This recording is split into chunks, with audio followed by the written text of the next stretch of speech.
Selamat pagi Bapak Ibu Saudara yang dikasihi Tuhan. Sungguh bersyukur sekali kita boleh berjumpa pada kesempatan minggu pagi ini. Ini adalah kesempatan kedua saya hadir di sini. Kesempatan pertama adalah ketika saya menghadiri pernikahan Pendeta Setiawati. Beliau rekan sekelas saya waktu sama-sama di STFT Jakarta. Dan kedua kali ini ya, untuk melayani bersama dengan saudara.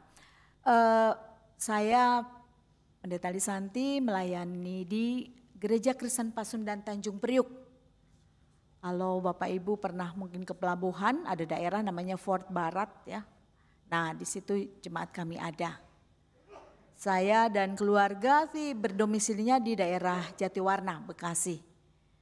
Jadi cukup mudah dijangkau juga ya. Priok, Bekasi cuma sekitar 1,5 jam lah gitu ya. Saya memiliki 2 putri ya, dan saat ini saya hanya bersama dengan suami saya. Kami berdiam di daerah Jatiwarna. Ada satu kisah yang cukup unik ketika saya memperhatikan ada sebuah keluarga baru tetangga kami gitu ya. Kalau melihat beliau dan keluarganya pasti dia bukan orang, artinya bukan seorang yang percaya pada Tuhan Yesus gitu ya. Dan setiap hari anak-anaknya itu, kalau anak-anak kami bersekolah, anak-anaknya tidak bersekolah. Mereka hanya bermain, tapi kalau malam mereka hanya senyap ya di rumah itu.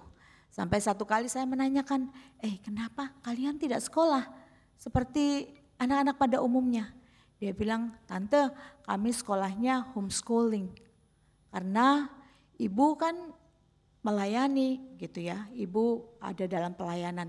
Wah mendengar kata pelayanan langsung ya, kayaknya agak posesif juga kita ya. Wah namanya pelayanan itu pasti bagian dari kita nih gitu ya, saya pikir begitu. Lalu saya ada satu kesempatan bercakap dengan ibu dan ayah dari anak-anak itu. Berkenalan gitu ya. Ini satu hal yang cukup menarik. Karena apa? Ternyata mereka adalah orang-orang yang sudah menerima Kristus. Mereka sudah dibaptiskan. Tetapi kalau kita berjumpa dengan mereka pasti tidak pernah menyangka sedikit pun bahwa mereka adalah orang yang sudah percaya. Kostum mereka semua tetap dengan busana yang lama. Saya menanyakan, kenapa Anda tidak masuk ke gereja? Atau Anda tidak ya bersekutu ya dan menyatakan diri sebagaimana adanya kita orang-orang yang sudah percaya. Dia bilang, bukan kami takut Bu Pendeta. Tidak, kami tidak takut. Tapi justru kami punya panggilan bahwa kami harus menggembalakan saudara-saudara kami yang belum mengenal Gembala Agung. Ya. Kami harus membawa mereka kepada pengenalan keselamatan yang sesungguhnya. Dan cara yang kami pakai ya seperti ini. Kami pasti akan ditolak, kami akan disingkirkan, kami tidak mungkin berinteraksi dengan mereka. Ya, saudara-saudara kita itu, ya saudara-saudara kami yang masih belum mengenal Kristus karena perubahan penampilan secara fisik itu tidak penting.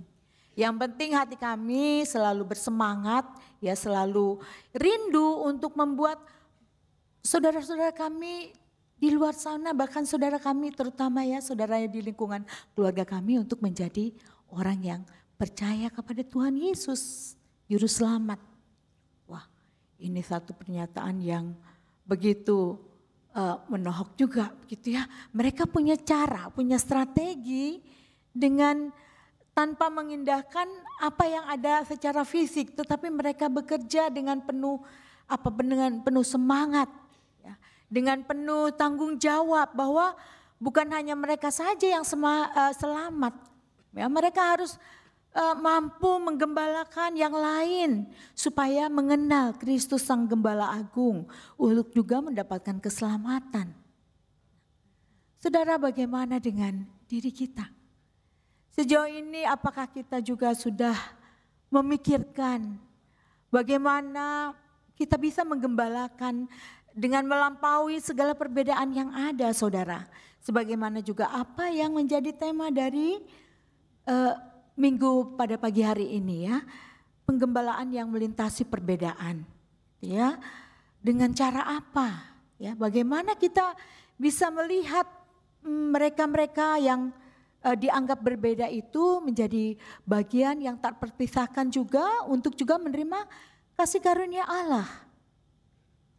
Terkadang kita sebagai orang percaya ya sudah merasa nyaman ya.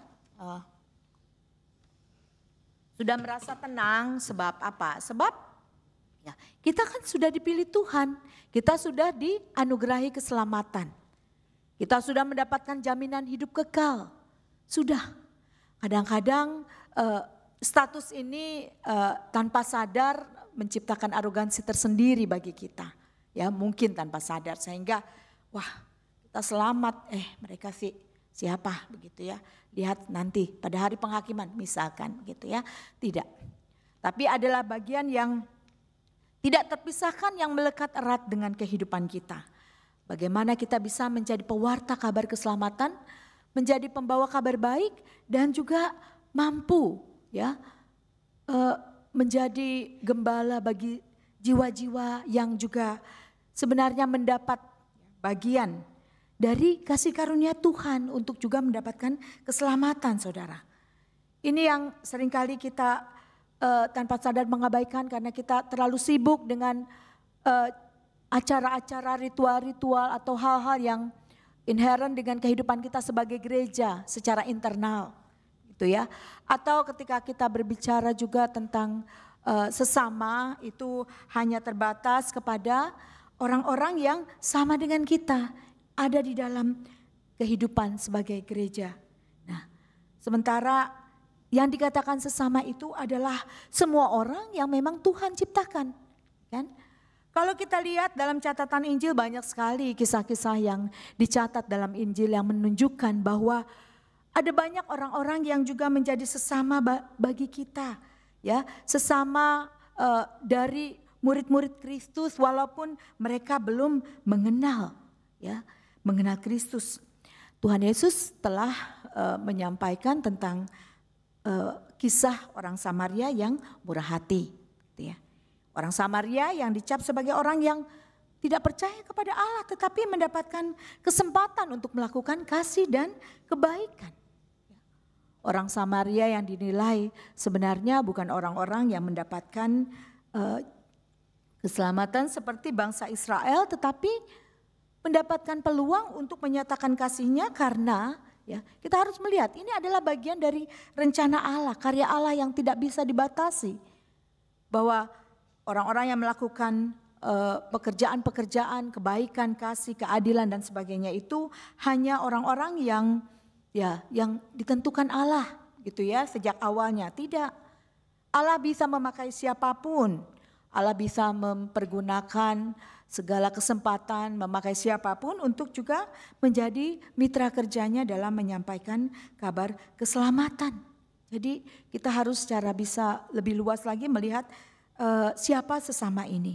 Saudara, kalau kita melihat di dalam pembacaan kita tadi dari kitab Kisah Para Rasul, ya, kita melihat ada kesaksian yang dituliskan. Pada waktu itu Petrus baru saja tiba di Yerusalem dan kemudian dia disambut oleh umat Kristus dari kalangan bangsa Yahudi yang dikenal sebagai golongan orang bersunat, dan pada saat itu dia dituduh melanggar aturan khusus yang berlaku saat itu bagi mereka. Apa aturannya? Ya, Petrus dinilai telah melakukan suatu kesalahan.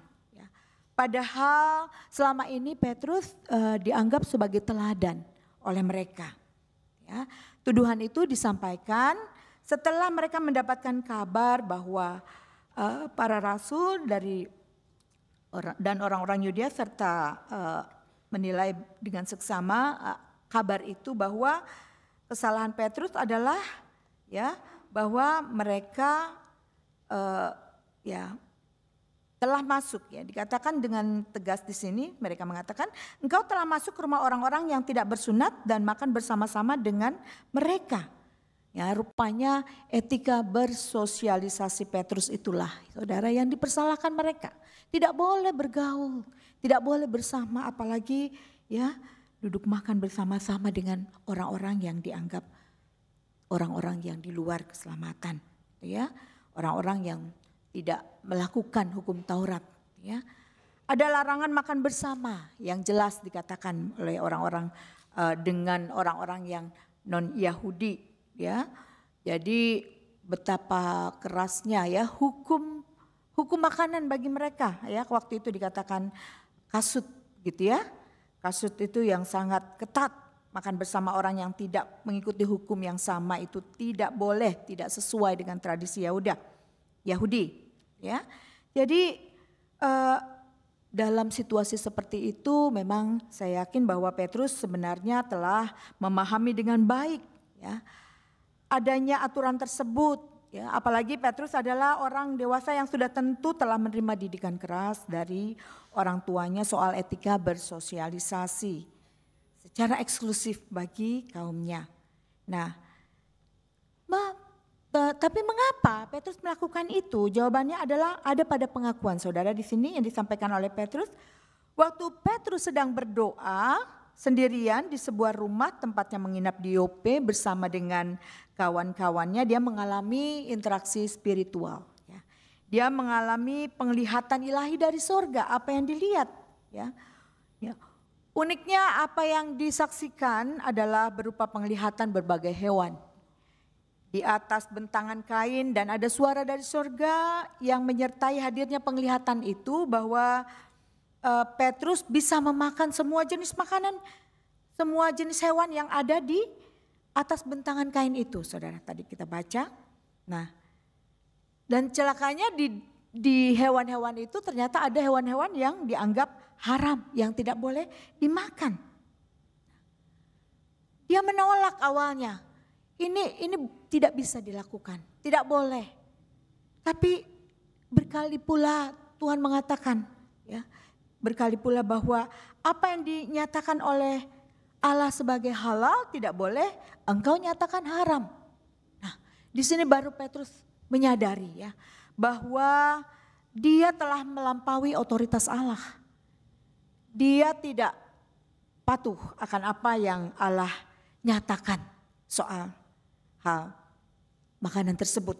Nah, dan setelah semua penglihatan itu lenyap ditarik ke langit, tiba-tiba 3 orang utusan dari Kaisaria berdiri di depan rumahnya dan menjumpai Petrus dan 3 kawannya. Dan kemudian utusan itu menyampaikan pesan dari tuannya bahwa hanya Petrus yang bisa membawa kabar keselamatan dalam Kristus ya bagi tuannya. Nah, setelah utusannya itu menyampaikan permohonan itu, kemudian Petrus putuskan untuk pergi menjumpai sang tuan tadi, dan satu keyakinan dalam Petrus bahwa Roh Kuduslah yang menuntun langkahnya dan untuk melakukan apa yang menjadi perintah atau panggilan dari Tuhan. Saudara, kemudian ketika kemudian Petrus merasa yakin bahwa inilah rencana Tuhan ya, dengan apa yang dilakukan selanjutnya adalah dia melakukan yang di catatan kita bahwa pembaptisan yang dilakukan terhadap seorang yang sebelumnya belum menjadi percaya kemudian menjadi percaya, yaitu Cornelius, itu yang kemudian ditentang oleh orang-orang yang menganggap diri sebagai orang-orang yang benar ya. Dia mengatakan bahwa semuanya sudah menjadi bagian dari rancangan Allah. Bahwa Allah berkenan untuk memanggil dan memperkenankan Cornelius menerima keselamatan, menyatakan bahwa Allah adalah Allah yang penuh kasih. Kasih Allah itu terbuka bagi semua tanpa ada sekat-sekat yang menghalangi. Tidak ada yang bisa membatasi kasih Allah.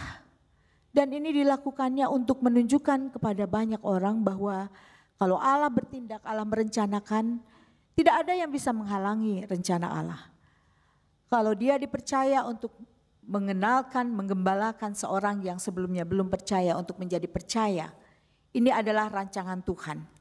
Dan ini sekaligus juga memberikan pandangan baru kepada orang banyak. Bahwa kasih Allah yang universal itulah yang harus dibagikan, yang harus juga disampaikan. Bukan hanya memikirkan tentang tradisi-tradisi dan berbagai ritual lainnya yang dianggap bisa melengkapi keselamatan itu, bukan. Bukan hanya memikirkan diri mereka dengan hal apa yang harus dipenuhi dalam peribadahan, tidak. Tapi bagaimana mereka memikirkan juga untuk menyampaikan kabar keselamatan kepada semua orang. Dan saudara, inilah wujud kasih Allah yang sebenarnya. Kasih Allah yang terbuka untuk membuat semua orang percaya kepada Dia di dalam Yesus Kristus Juru Selamat.